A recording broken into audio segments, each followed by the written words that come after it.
से याद है। तभी राजा महेंद्र ने अपनी पुत्री अंजना का विवाह हमारे पुत्र पवनजय के साथ करने का प्रस्ताव भी रखा था और हमने सहर्ष स्वीकार भी किया था। महारानी, फिर पवन कुमार से आपने विवाह की स्वीकृति ले ली है क्या? हाँ महाराज, मैंने बेटे पवन से इस बारे में बात की थी। उन्होंने अपनी स्वीकृति दे दी है। महारानी, फिर राजा महेंद्र के यहाँ विवाह की स्वीकृति भेज देना चाहिए। हाँ महाराज, अब तो दोनों ओर से सहनाइयाँ गूंजनी चाहिए क्योंकि मेरे पुत्र की शादी है। महारानी, आप चिंता ना करें, अपने पुत्र की शादी में मैं पूरा नगर सजवा दूंगा, कोई कमी नहीं रहने दूंगा। महाराज, कैसे चिंता ना करूं, आपको तो अपने राजकाज से फुर्सत ही नहीं है और फिर मैं अपने पुत्र की शादी बहुत धूमधाम से करना चाहती हूँ। कृष्णपति के पुत्र की शादी है और कोई इंतजाम नहीं हुआ। महारानी, आप व्यर्थ में चिंता करती हैं, कोई कमी नहीं रहने दूंगा। सुंदरी, ओ सुंदरी, यहाँ तो आप। जी महारानी। सुंदरी, अपने पुत्र का विवाह तय हुआ है। आपको अपनी पूरी तैयारियां कर लेना है और पूरे काम का बहुत अच्छे से संभालना है। जी महारानी, आप चिंता ना करें। जी महारानी, आप चिंता ना करें, मैं सारी व्यवस्था देख लूंगी, पर आपको भी मेरा ध्यान रखना पड़ेगा। सुंदरी, कैसी बात? मैंने तेरा कब ध्यान नहीं रखा? वो तो आप रखती हैं महारानी जी, पर क्या है ना, आपके ये गले का हार मुझे बहुत अच्छा लग रहा है। सुंदरी, तू तो बहुत अच्छी है। वो तो मैं हूँ ही महारानी।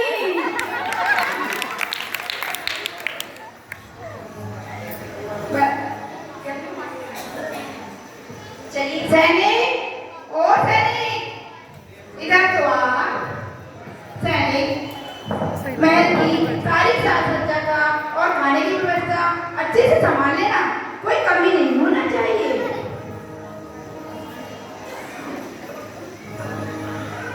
महारानी गई नहीं, महारानी समझने लगी। क्या कहा? कुछ कहा तुमने? नहीं नहीं, मैं तो अपनी तैयारियों के बारे में सोच रहा था। कुछ कहने की जरूरत नहीं करना, ना मैं जैसा ना वैसा काम। पीछे आओ, इधर पीछे आओ ना, बैठो इस साइड रन।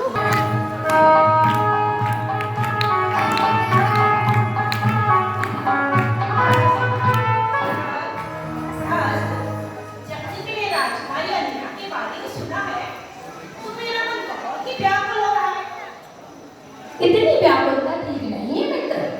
अब तो तुम विवाह के बंधन में बंधने वाली हो, फिर देख लेना जी करके। क्या कहा? विवाह तक? नहीं नहीं, मैं तो आज ही अधेरा को देखना चाहता हूँ। ये कैसी बात कर रही हो मित्र? अभी तो दोनों पक्षों में विवाह की तैयारी हो रही है, ऐसे में अंजना से मिलना असंभव है। आप अपने मन को समझाइए मित्र, बस 3 दिन की ही तो बात। क्या कहा? 3 दिन की बात? 3 दिन तो बहुत दूर की बात है मित्र। मैं तो 3 क्षण में नहीं कह सकता अंजना के बगैर। मुझे तो लगता है अंजना के वियोग में मेरे प्राण निकल जाए। कुछ तो करो मित्र, कुछ तो करो। अरे मित्र,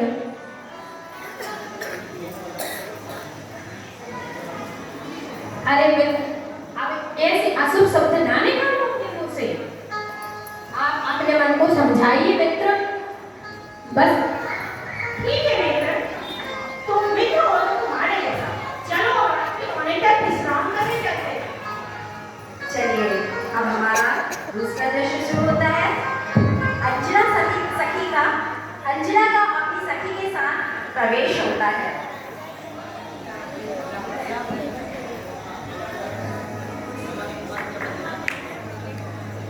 और इसी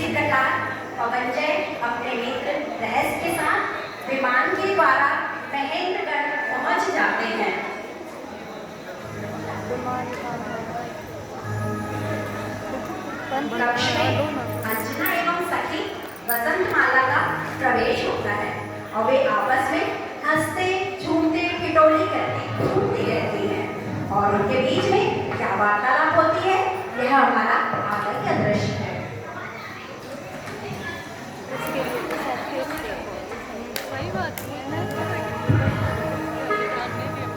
और जब ये वार्तालाप करती है तो पवनजय एवं रहस्य दोनों छिप छिप कर अंजना को देखते हैं और उनकी वार्तालाप को भी सुनते हैं। तो हमारी सखी आदित्यपुर की शोभा बढ़ाने जा रही है युवराज कुमार की संगिनी बनकर।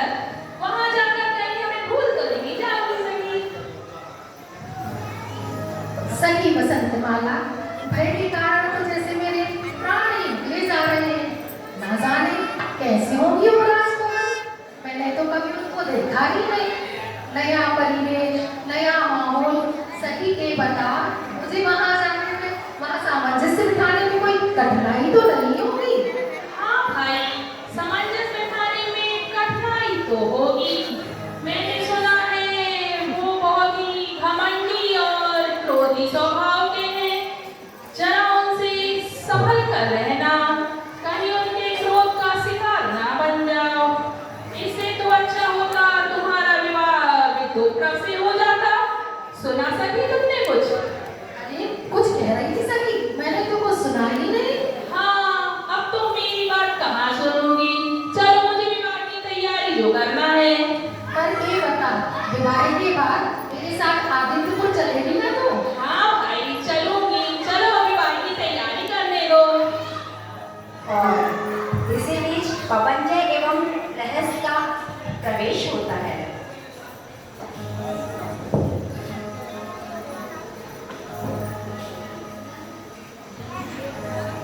सुना में तो तुमने अंजना की सखी मेरी निंदा कर रही थी और वह मौन थी। मुझे तो लगता है जरूर किसी पुरुष पर असक्त है। यह किस तरह की बात कर रहे हो मित्र? स्त्रियां लज्जा के कारण ही मौन है।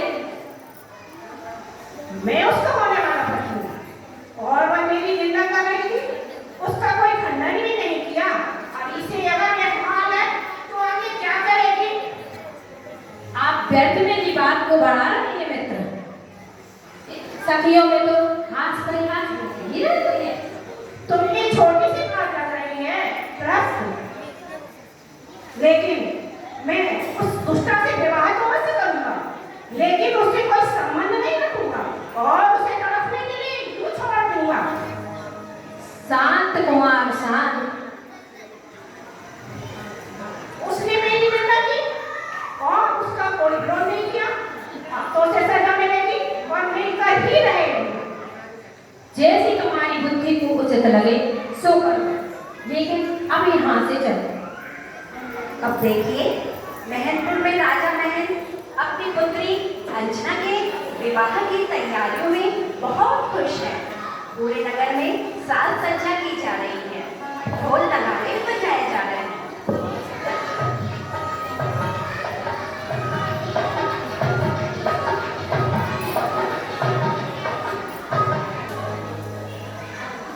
बड़े खुशी की बात है जो हम सारी पुत्री मिलेंगे आज। सब कहा महाराज आपने? महारानी आज तो बताने को जी जा रहा।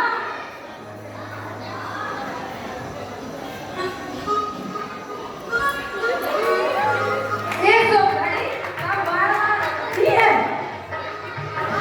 महाराज पवन कुमार जैसे दामन को पाकर हम लोग धन्य हो गए हैं। हमारी पुत्री हमारे पसंद वाला हमारी पुत्री बसंत वाला के तो भाग भी खुल गए हैं। बसंत वाला जाओ हमारी अंजना को मेहंदी लगाओ और खूब अच्छा करो, कोई कमी ना रहे।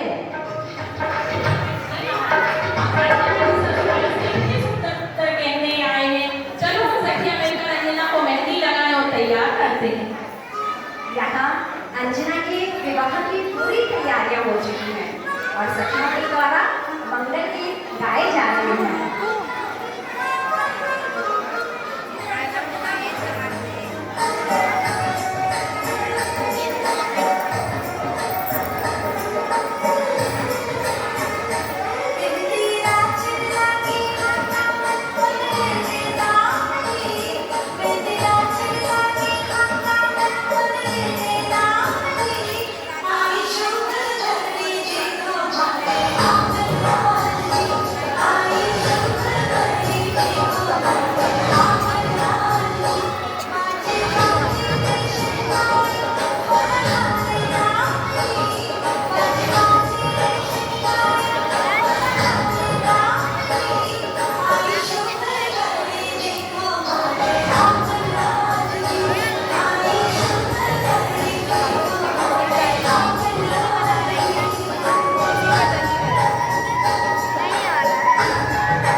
पवैया की बारात लेकर आ रहे हैं।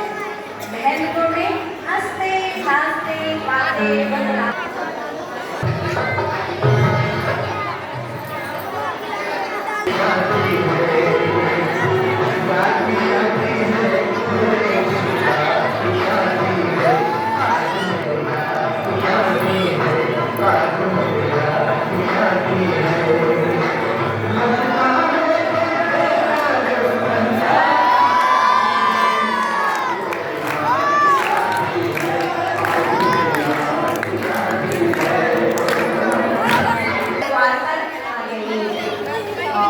बारातियों का आगमन कैसा हो रहा है। देखिए सेठमती जी पवन जय को साथ में ले जाती हैं और उन्हें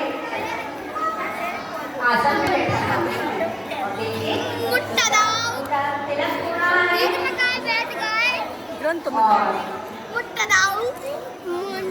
और बारातियों का भी स्वागत किस तरह से हो रहा है ये हम दृश्य में देखते हैं।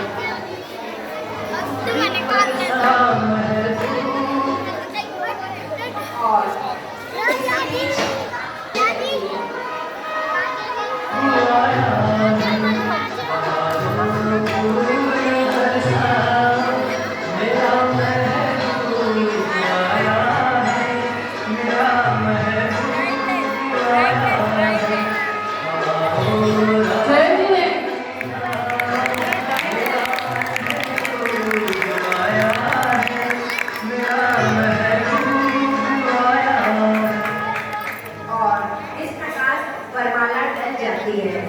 पवन भाई को तो देखो बहुत गुस्से में ही रहे।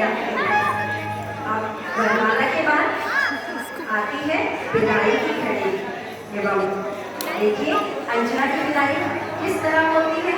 रोते बिलखते हुए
बहू बनकर अंजना महल में आ गई। सारा महल खुशियों से झूम रहा है परंतु अंजना के मन में अनजाना सा डर बैठा हुआ है। अब हमारा आगे का दृश्य है अंजना और सुंदरी और मेहरानी और राजा क्या बात करते हैं यह देखते हैं।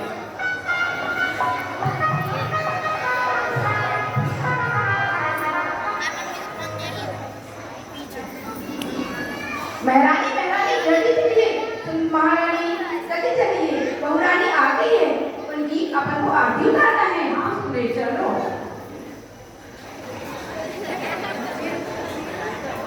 देखिए अंजना की बेटी मनी कितने अच्छे से आरती उतारती है। उस बच्चे को वापस लो। मेरे साइड में इधर बैठो, बैठना नहीं है इधर से।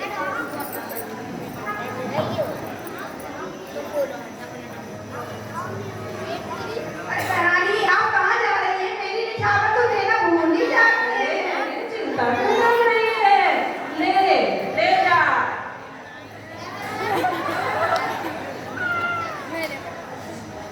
सुंदरी, ओ सुंदरी, कहाँ है तू? जी महारानी। सुंदरी, बैठो तुम। मुझे जो कुछ सामने दिख रहा है वो तुझे भी दिख रहा है क्या? क्या महारानी जी? सुंदरी, विवाह के इस माहौल में पवन कुमार कुछ उदास उदास से दिख रहे हैं। बैठना। नहीं तो महारानी, बस दादी की थोड़ी थकान हो गई है, इसीलिए उनका चेहरा उदास सा नजर आ रहा है। महारानी, आप बैठकर चिंता करते हैं। महाराज का चेहरा थकावट के कारण काला दिख रहा है। देखिए, माँ की नजरों से कभी भी कुछ नहीं छिपता है। वह कहती कुछ नहीं है, पर उन्हें समझ में तो सब आ जाता है कि बात तो कुछ है। और देखिए, सुंदरी कैसे अपनी नेत्रों पर मारती है। पवनजय पैर छूने के लिए झुकती है, तो पवनजय गुस्से में माला फेंक देते हैं। राम स्वामी, और अंजना को बिना कुछ कहे वहां से चले जाते हैं। अरे क्या हुआ स्वामी? मुझसे कोई भूल हुई क्या?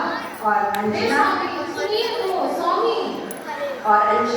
पूरी रात विलाप करते करते बिता देती है। और इसी तरह सुबह हो जाती है एवं सखी का अंजना के कक्ष में प्रवेश होता है।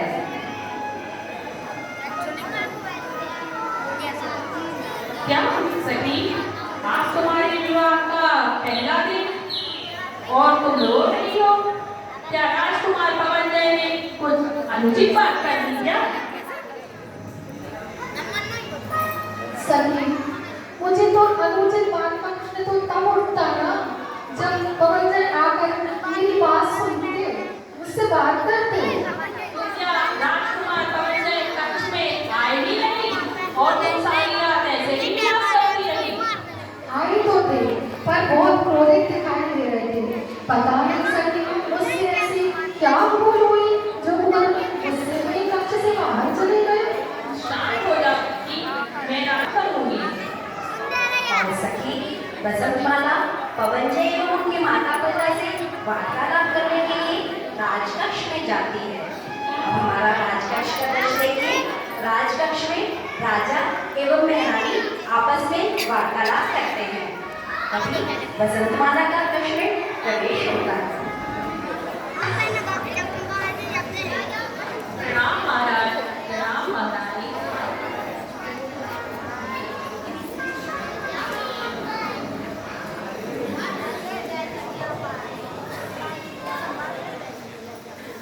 बसंतमाला, इतनी सुबह सुबह कैसे आना हुआ? रानी, मेरी सखी का रो रो कर बुरा हाल है। क्या पता राजकुमार पवनजय ने उससे क्या अनुचित बात कर दी, किस कारण वो उनसे क्रोधित है। क्या? मैं अभी पवन कुमार से बात करता हूँ। सैनिकों, जाओ और पवन कुमार को बुला के लाओ। बोलना, महाराज ने अभी बुलाया है।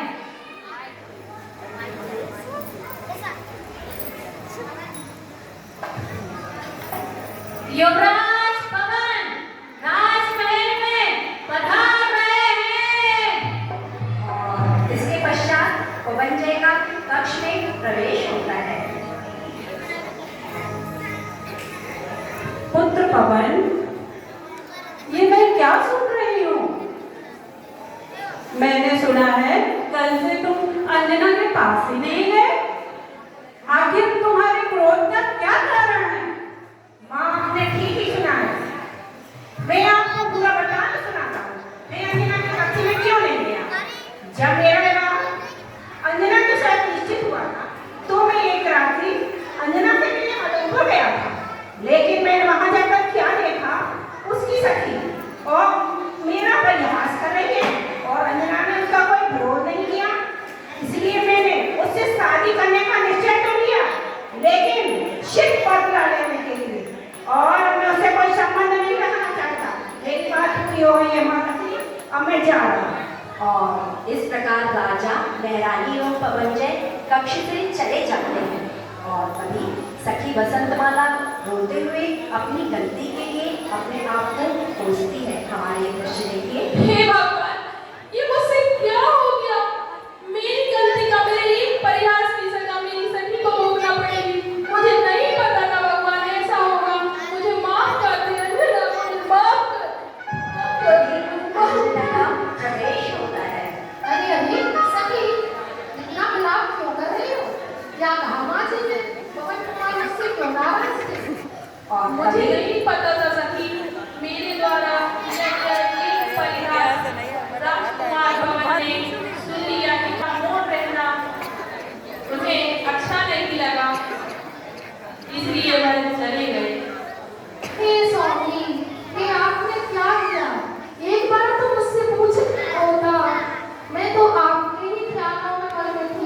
सदियों के आस प्रयास को समझ ना सकी स्वामी।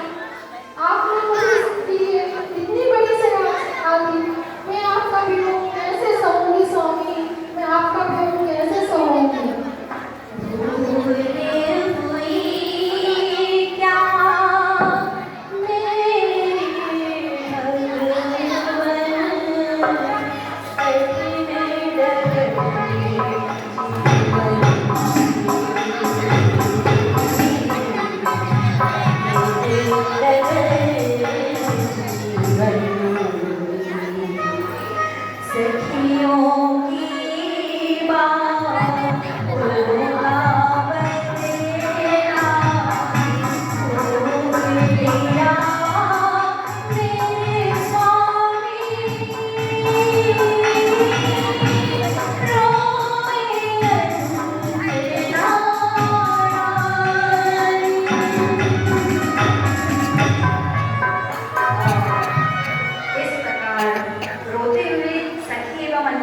चली जाती है।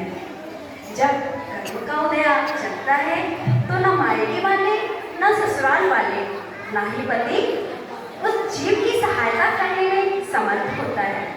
और देखते ही देखते 22 साल यूं ही गुजर जाते हैं और अंजना बहन में अपने स्वामी का इंतजार करती रहती है, इस उम्मीद से कि स्वामी उससे मिलने अवश्य ही आएंगे।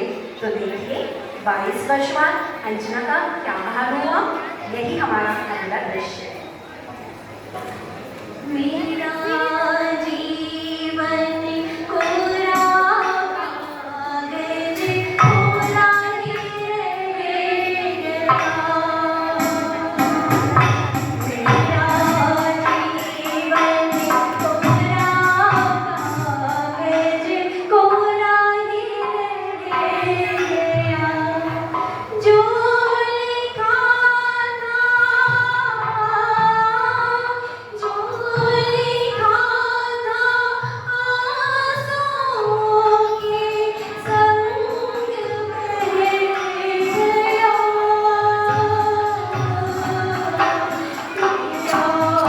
जीवन कोरा कागज कोरा ही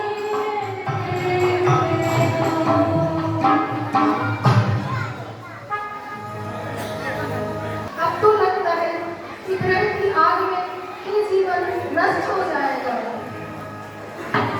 अंजना, संभालो अपने आप को, देखो तेरी काया कैसी जर्जर होती जा रही है। अभी असाकर कर्म के उदय चल रहे हैं, जैसे ही साका कर्म के उदय आएंगे सब ठीक हो जाएगा। तुम्हारे शब्दों का ही तो सहारा है मुझे, एक हिम्मत दिलाता है और पुरुषार्थों की शरण है। मैंने कुछ ऐसे कर्म किए होंगे तभी तो मुझे यह फल मिल रहे हैं। धीरज रखो सखी, शांत हो जाओ, शांत हो जाओ। और इसी बीच राजा वरुण से रावण का युद्ध छिड़ जाता है। रावण अपने आदि राजाओं को निमंत्रण भेजता है और पवन कुमार को भी युद्ध में शामिल होने के लिए बुलाया जाता है। तो चलिए हमारा अगला दृश्य प्रस्तुत है, वसंतमाला एवं अंजना का वार्तालाप। सखी, मैंने सुना है राजकुमार पवन युद्ध के लिए जा रहे हैं। युद्ध? कैसा युद्ध सखी? 22 वर्षों से मैं स्वयं से युद्ध ही तो करती आ रही हूँ। मैंने सुना है राजा रावण ने अपनी सहायता के लिए राजकुमार पवन देव को बुलाया है। हे प्रभु, अब तक तो मैं राजमहलों में से उन्हें छुप छुप कर देख लिया करती थी, अब उनके बिना कैसे रहूंगी, उनका वियोग कैसे सहूंगी। हे प्रभु, अब मैं कैसे रहूंगी। धीरज रखो अंजना, सब ठीक हो जाएगा। और इसी बीच पवनजय एवं प्रहस्त का प्रवेश होता है।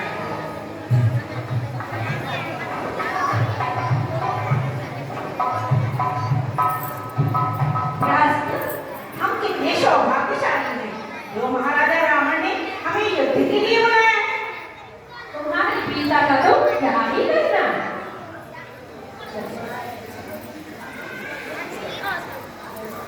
हे स्वामी, ना जाए, उससे क्रोधित होकर ऐसे ना जाए स्वामी, ना जाए।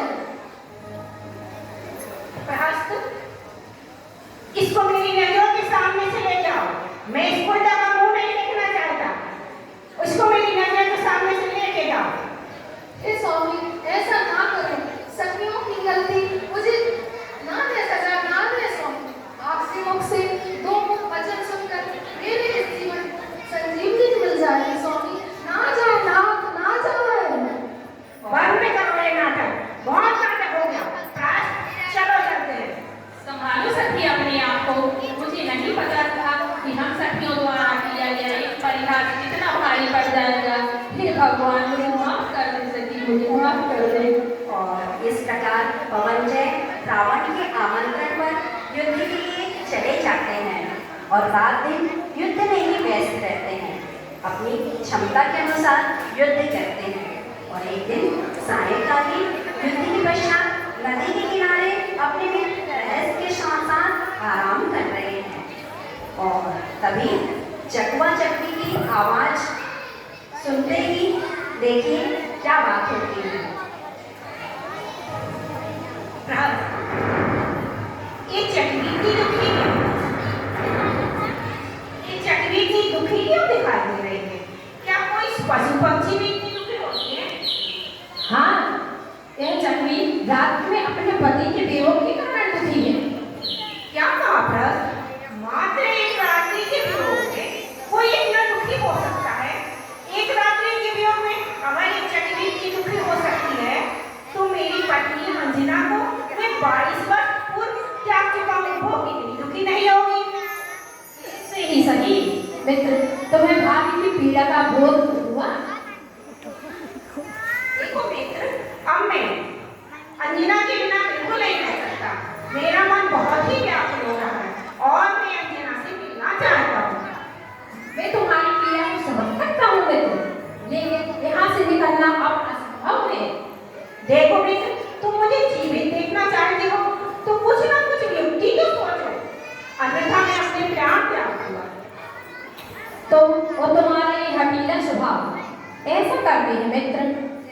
रात्रि में गुप्त रूप से विमान द्वारा आदित्यपुर चलते हैं और ध्यान रखना मित्र, वहां किसी को पता न चले कि तुम यहाँ तुम्हारी जगह हसाई होगी। अरे जब जो होगा सो देखा जाएगा, अभी तो चलो। और रहस्य राज सखी बसंतमाला अंजना को सुनाने का प्रयास कर रही है, परंतु अंजना की रोई ही जा रही है। चलिए हमारे अगले दृश्य की प्रस्तुति देखते हैं। सखी, हमें काल रात्रि का अंधेरा, ये भीषण संसार अब मुझसे सहा नहीं जाता। इससे अच्छा होगा कि अब मेरी सांसों का जो किया रुक जाए। और तभी शांत हो जाओ, इसका विलाप मत करो। और तभी द्वार पर खटखट की आवाज आती है।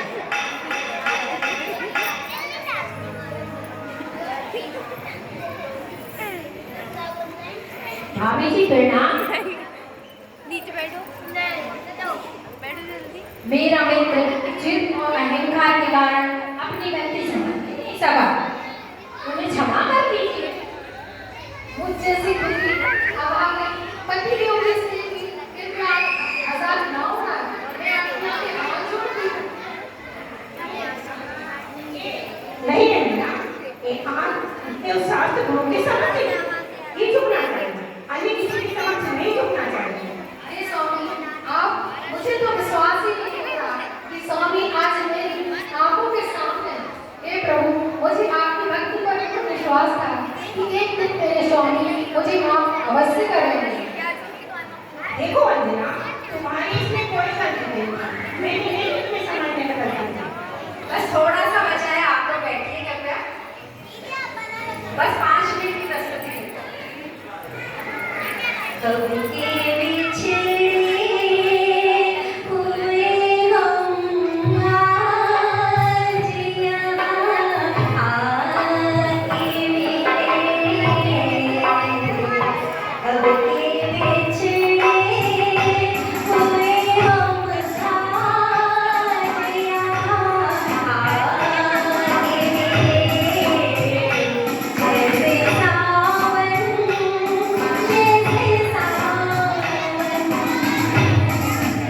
और इस तरह पवनजय को अपनी गलती का एहसास होता है और अंजना से प्रेम पूर्वक मिलकर रात्रि महल में ही विश्राम करते हैं। तो देखिए सुबह उठकर अंजना एवं पवनजय की आपस में क्या वार्तालाप होती है।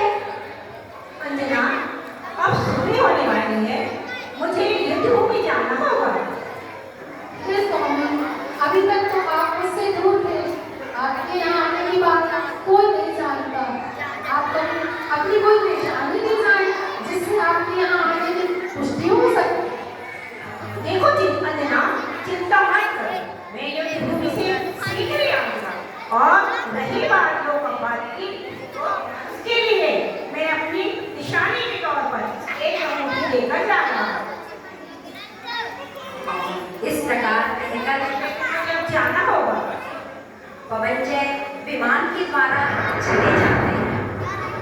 एवं युद्ध स्थल पहुंच जाते हैं, जो कि अंजना की याद में युद्ध स्थल से वापस आए थे।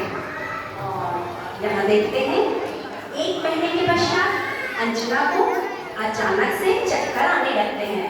सखी वसंतमाला ने उन्हें कैसे संभालती है, यही हमारे अगली प्रस्तुति है।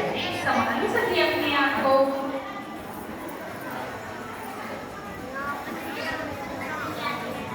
सखी तुम्हारी तबीयत तो ठीक है? हाँ सखी, कुछ दिन से मेरा स्वास्थ्य ठीक नहीं है।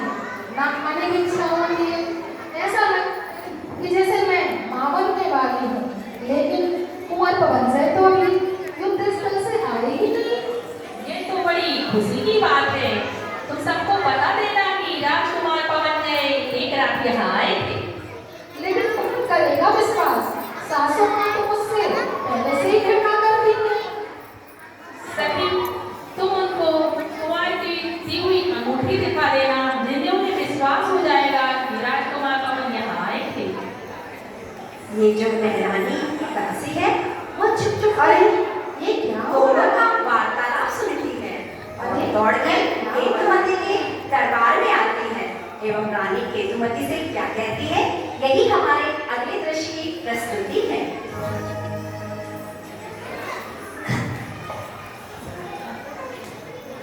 प्रणाम महारानी, प्रणाम महाराज। मैं आपके लिए शुभ समाचार लाई हूँ। क्या समाचार लाए हैं सखी? महारानी, आपके लिए शुभ समाचार लाई हूँ। पवन जय जो कुमार युद्ध पर गए हुए हैं, वह आ चुके हैं।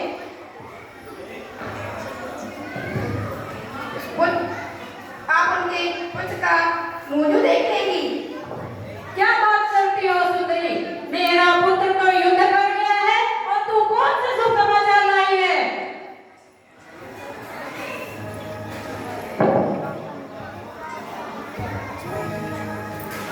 हम सभी चिंतित हैं और तुझे क्या सूझ रहा है? सैनिकों, जाओ और इसे अभी पार्टी घर में डलवा दो। नहीं महाराज, नहीं महारानी।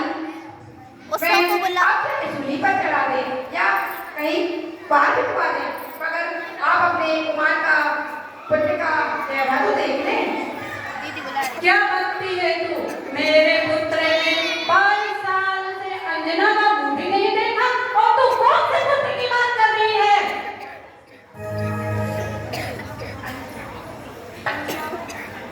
अंजना के अंजना, ओ अंजना। अंजना के आने पर केतुमती अंजना के गर्भदूत को देखकर बहुत क्रोधित होती है। अगला दृश्य देखिए। प्रणाम माँ जी, सादर जैसे। आज तो मेरे भाग भी खुल गए, जो आपने कम से कम मेरा नाम लेकर तो पुकारा, वरना अभी तक उल्टा आवाज सुनते सुनने की आदत जो पड़ गई थी। उल्टा कुलच्छनी, मैं तेरा मुंह भी नहीं देखना चाहती। चल निकल जा मेरे घर से। किसके पाप का बोझ लेकर के घूम रही है? देख, आप विश्वास करिए, कुछ दिन पूर्व कुंवर यहाँ आए युद्ध स्थल से वापस आए थे। आप बसंतमाला से पूछ लें। जैसी तू ऐसी तेरी सहेली। मैं कुछ नहीं सुनना चाहती। चल निकल जा मेरे घर से।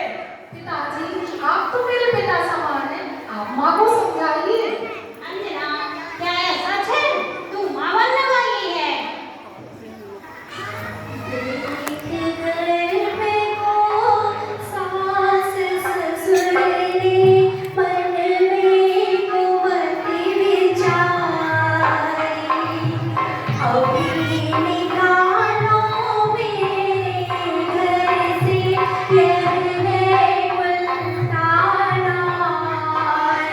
निकल जा मेरे घर से।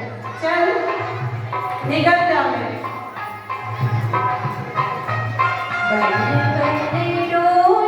अंजना सुंदर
अंजना वन में फल एवं झरने का पानी पीकर अपना जीवन निर्वाह करती है।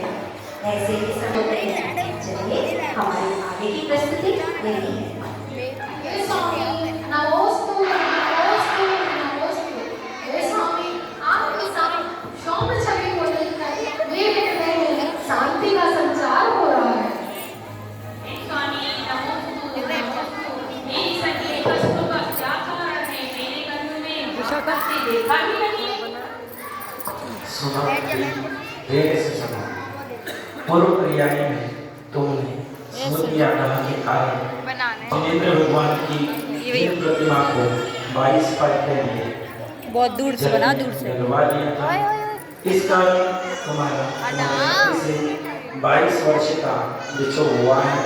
लेकिन चिंता न करो, शीघ्र ही तुम्हारे पति के दर्शन होंगे और तुम्हारे जो पुत्र हमें तो मुंह निकालने देती यार। तुम्हारा तुम्हारे पति के साथ पुनः मिलाप हो जाएगा। चिंता नहीं।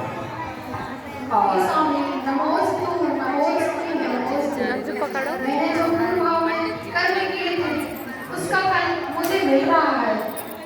अब मैं अच्छे से समझ गई हूँ। नमोस्तु नमोस्तु। और इस प्रकार सखी एवं अंजना मुनिराज को नमोस्तु कहकर चली जाती है और वन में इधर से उधर प्रस्थान करती है और फिर एक दिन एक स्वस्थ शिशु को जन्म देती है।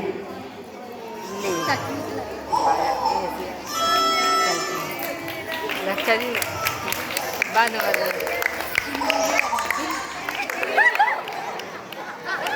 अंजना को प्यारा प्यारा ताजे दुलारे, मेरे लाल से तो सारा जग झिलमिलाए।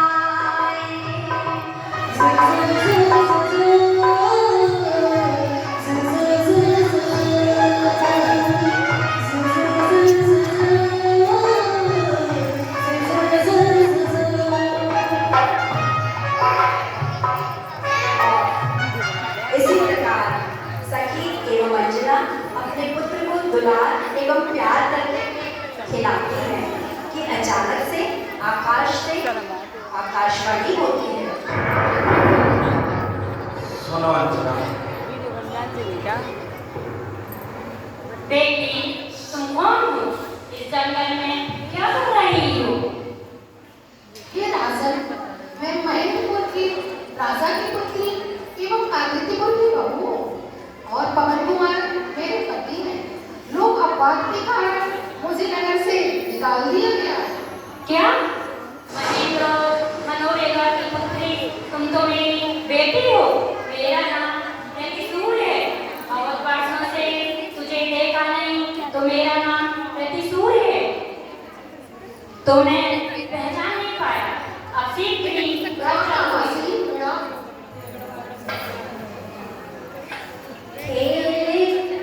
और इस प्रकार अपने पुत्र एवं सखी को लेकर मामा के साथ ये लोग विमान से हनुद्वीप चले जाते हैं और तभी खेल कूद में हनुमान थे जब विमान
राजकुमार पवनजय के आने की घोषणा की जाती है। यह हमारा अंतिम दृश्य है। युवराज पवन विजयी होकर ससम्मान राजमहल की ओर उड़ान भरे। इस प्रकार पवनजय का प्रवेश होता है और माता द्वारा तिलक किया जाता है एवं कुंवर की आरती भी उतारी जाती है। महारानी आप झालर तो देख जाइए। पवनजय व्याकुल होकर अंजना को ढूंढते ढूंढते कक्ष में पहुंच जाते हैं। महारानी आप मेरे निछावर देना भूल जाती हैं। अरे सुंदरी तू तो बहुत लालची है। जब देखो जब निछावर, जब देखो जब निछावर। ले क्या करूं? मैं हूं सुंदरी, जैसा नाम वैसा काम। पवनजय कक्ष में पहुंचते हैं। अंजना, अंजना, ये रही है अंजना। कहाँ हो अंजना तुम? नहीं मेरे स्वागत में आई। मालूम नहीं कहाँ गई अंजना। माता से किसी पूछता हूँ कहाँ गई अंजना? माता पिता का आगमन होता है। माता श्री, अंजना दिखाई नहीं। कहाँ गई अंजना? उस कलंकी का नाच भी ना लो पुत्र। ना जाने किसके पाप का बोझ लेकर घूम रही थी। मैंने बहुत वर्ष पहले उसे धक्के मारकर घर से निकाल दिया। ये क्या कर दिया माँ तुमने? ये क्या नर्क कर डाला? उसके पेट में मेरा ही बच्चा पल रहा था, लेकिन मैंने एक रात्रि को युद्ध भूमि से आया था और निशानी के तौर पर एक अंगूठी उसको देकर गया था। क्या उसने कुछ नहीं बताया? अंगूठी तो उसने मुझे दिखाई थी पुत्र, लेकिन क्या मालूम मेरी आंखों पर तो संदेह का पर्दा पड़ा हुआ था जो मुझे कुछ नहीं दिखा। मुझसे क्या अनर्थ हो गया? हे प्रभु, मुझसे क्या अनर्थ हो गया? मैंने अंजना के साथ ये क्या कर दिया? मुझसे क्या अनर्थ हो गया? इस प्रकार पछताने से कुछ नहीं होगा। शीघ्र ही हमें अंजना को ढूंढना पड़ेगा। सैनिकों, जाओ और अंजना को मारने वाला प्रस्थान करते हैं। महराज की जय हो, महराज की जय हो। महराज अनुदीप से पत्र आया है। और इस प्रकार महराज महरानी पवन कुमार के साथ अनुदीप पहुंच जाते हैं और जैसे ही अंजना और पुत्र को देखते हैं, पवनजय खुश होकर अपने पुत्र को गोद में ले लेते हैं।